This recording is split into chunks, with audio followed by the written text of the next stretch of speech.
മനുഷ്യരും ദേവന്മാരും ഒന്നിക്കുന്ന ഇടം, പ്രകൃതി തന്നെ പൂജാമുറിയാകുന്ന വടക്കൻ മലബാറിലെ മഹാത്ഭുതം കൊട്ടിയൂർ വൈശാഖ മഹോത്സവം. തന്നെ ഭർത്താവായ മഹാദേവനെ ക്ഷണിക്കാത്ത യാഗഭൂമിയിലേക്ക് വിലക്കുകൾ ലംഘിച്ച് സതീദേവി എത്തിച്ചേർന്നു. ഐതിഹ്യപ്രകാരം ബ്രഹ്മാവിന്റെ പുത്രനായ ദക്ഷ പ്രജാപതി പരമശിവനോടുള്ള പ്രതികാരത്തിനായി ഒരു മഹായാഗം നടത്താൻ തീരുമാനിച്ചു. എന്നാൽ യാഗവേദിയിൽ വെച്ച് ദക്ഷൻ തന്റെ മകളായ സതിയെയും മഹാദേവനെയും അതിരൂക്ഷമായി അപമാനിച്ചു. അവഹേളനം സഹിക്കാനാവാതെ സതീദേവി യാഗാഗ്നിയിൽ ചാടി സ്വയം ആത്മാഹുതി ചെയ്തു. വിവരമറിഞ്ഞ മഹാദേവൻ ക്രൂധനായി തന്റെ ജട പറിച്ച നിലത്തടിച്ചു. അതിൽ നിന്നും വീരഭദ്രനും ഭദ്രകാളിയും ജന്മമെടുത്തു. യാഗഭൂമിയിലേക്ക് പാഞ്ഞടുത്ത വീരഭദ്രൻ ദക്ഷന്റെ സൈന്യത്തെയും യാഗശാലയെയും പൂർണ്ണമായി തകർത്തെറിഞ്ഞ് ഒടുവിൽ യാഗസംരക്ഷകരെ നിഷ്പ്രഭരാക്കി വീരഭദ്രൻ ദക്ഷപ്രജാപതിയുടെ തലയറുത്ത് യാഗാഗ്നിയിലിട്ടു. പിന്നീട് ബ്രഹ്മാവിന്റെയും വിഷ്ണുവിന്റെയും അപേക്ഷപ്രകാരം ശാന്തനായ ശിവൻ ദക്ഷന് ആടിന്റെ തല നൽകി ജീവിപ്പിച്ചു. യാഗം പൂർത്തിയാക്കിയ ശേഷം മഹാദേവൻ അവിടെ ഒരു സ്വയംഭൂലിംഗമായി നിലകൊണ്ടു എന്നാണ് കൊട്ടിയൂരിന്റെ മൂല ഐതിഹ്യം. കാലാന്തരത്തിൽ ആ ദക്ഷയാഗഭൂമി കനത്ത കാടായി മാറി മനുഷ്യരാൽ പൂർണ്ണമായി വിസ്മരിക്കപ്പെട്ടു. വർഷങ്ങൾക്ക് ശേഷം ഒരു കുറിച്യ വിഭാഗത്തിൽപ്പെട്ട വേടൻ നായാട്ടിനായി ഈ കാട്ടിലെത്തിച്ചേർന്നു. അമ്പ് മൂർച്ച കൂട്ടാനായി അദ്ദേഹം ഒരു കല്ലിൽ ഉരച്ചപ്പോൾ അതിൽ നിന്നും അത്ഭുതകരമായി ചോരയൊഴുകാൻ തുടങ്ങി. ഭയന്നു വിറച്ച വേടൻ ഈ വിവരം പടിഞ്ഞാറ്റ നമ്പൂതിരിമാരെയും നാട്ടുകാരെയും അറിയിച്ചു.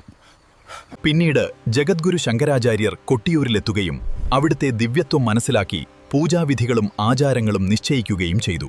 ബാവലിപ്പുഴയുടെ ഇരുവശങ്ങളിലുമായി ഇക്കരെ കൊട്ടിയൂരും അക്കരെ കൊട്ടിയൂരും അങ്ങനെ ചരിത്രത്തിൽ സ്ഥാനം പിടിച്ചു.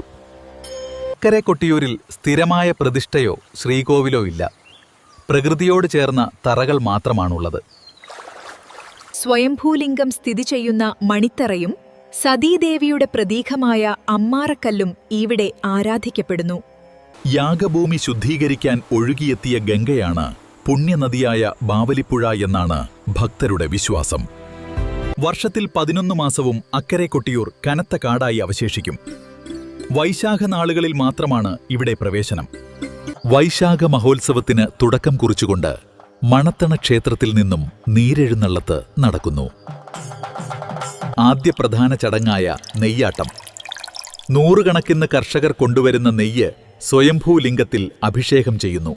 തുടർന്ന് ചോതി നക്ഷത്രത്തിൽ തെളിയുന്ന ചോതിവിളക്കോടെ അക്കരെ കൊട്ടിയൂരിലെ താൽക്കാലിക നിർമ്മിതികൾ സജീവമാകുന്നു. പ്രകൃതിദത്തമായ കൂവയിലകളിലാണ് കൊട്ടിയൂരിലെ പ്രശസ്തമായ പ്രസാദം ഭക്തർക്ക് നൽകുന്നത്. ഭഗവാന്റെ ആയുധങ്ങളുടെ പ്രതീകമായ വാളുകൾ മുതിരേരി ക്ഷേത്രത്തിൽ നിന്നും കൊട്ടിയൂരിലേക്ക് എഴുന്നള്ളിക്കുന്നു. ദക്ഷന്റെ താടിയെ അനുസ്മരിപ്പിക്കുന്ന വെളുത്ത ഓടപ്പൂക്കൾ കൊട്ടിയൂർ ഉത്സവത്തിന്റെ പ്രധാന പ്രതീകമാണ്. ഇടങ്ങളും അലങ്കാരങ്ങളുമില്ലാതെ പ്രകൃതിയുടെ നടുവിൽ വസിക്കുന്ന പെരുമാളെ ദർശിക്കാൻ ലക്ഷങ്ങളാണ് എത്തുന്നത്. മുട്ടപ്പം വെള്ളത്തിൽ നിന്ന് തിരുവഞ്ചിറ വലയം വെച്ച് തൊഴുന്നത് കൊട്ടിയൂരിലെ അപൂർവമായ അനുഭവമാണ്. ഉത്സവകാലത്ത് പണിയുന്ന ആശ്രമങ്ങളും പന്തലകളും പ്രകൃതിക്ക് ഒട്ടും കോട്ടം തട്ടാത്ത രീതിയിലാണ് നിർമ്മിക്കുന്നത്. ആചാരപരമായ തണ്ണീർക്കുടി ചടങ്ങ് ദേവതകളുടെ സാന്നിധ്യവും ദക്ഷയാഗത്തിന്റെ ശാന്തതയെയും ഓർമ്മിപ്പിക്കുന്നു. കൊട്ടിയൂരിലെ ഏറ്റവും വലിയ ജനകീയ ചടങ്ങായ ഇളനീരാട്ടം. 10,000 കണ്ട് ഇളനീരുകളാണ് ഭക്തര് സമർപ്പിക്കുന്നത്. ശേഖരിച്ച കരിക്കിൻ വെള്ളം കൊണ്ട് ഭഗവാന് നടത്തുന്ന മഹാ അഭിഷേകം കാണാൻ വൻ ഭക്തജനത്തിരക്കാണ് അനുഭവപ്പെടുക.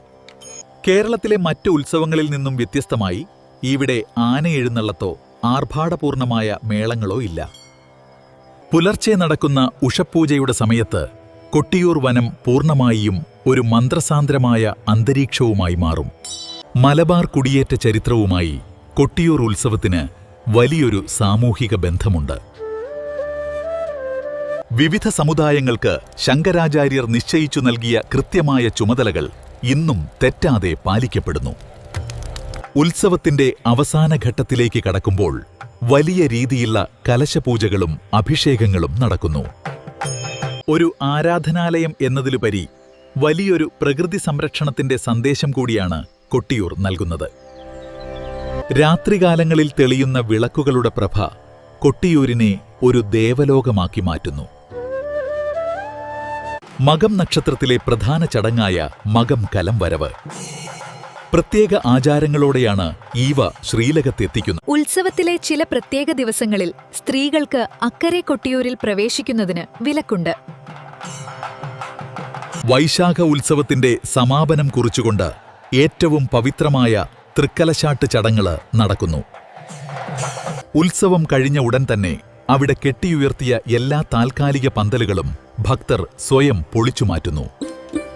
മനുഷ്യർ വിട പറയുന്നതോടെ ദക്ഷയാഗഭൂമി വീണ്ടും പ്രകൃതിയുടെയും വന്യമൃഗങ്ങളുടെയും മാത്രമായി മാറുന്നു. ബാവലിപ്പുഴയിലൂടെ ഒഴുകിപ്പോകുന്ന വിളക്കുകൾ അടുത്ത വർഷത്തെ വൈശാഖ നാളുകൾക്കായുള്ള കാത്തിരിപ്പിനെ സൂചിപ്പിക്കുന്നു. ഇവിടെയെത്തുന്ന ഏതൊരു ഭക്തനും മനസ്സിന് വലിയൊരു ആത്മീയ ശുദ്ധീകരണവും ശാന്തതയും ലഭിക്കുമെന്നാണ് അനുഭവം. വടക്കൻ മലബാറിന്റെ സാംസ്കാരിക പാരമ്പര്യത്തിൽ കൊട്ടിയൂരിനുള്ള സ്ഥാനം വളരെ വലുതാണ്. നൂറ്റാണ്ടുകൾ കഴിഞ്ഞിട്ടും മാറ്റമില്ലാതെ തുടരുന്ന ഈ ആചാരങ്ങൾ കൊട്ടിയൂരിനെ വേറിട്ടു നിർത്തുന്നു. ഈ പുണ്യഭൂമിയുടെ ചരിത്രം നിങ്ങൾക്കിഷ്ടമായെങ്കിൽ വീഡിയോ ലൈക്ക് ചെയ്യാനും ചാനൽ സബ്സ്ക്രൈബ് ചെയ്യാനും മറക്കരുത്. നന്ദി.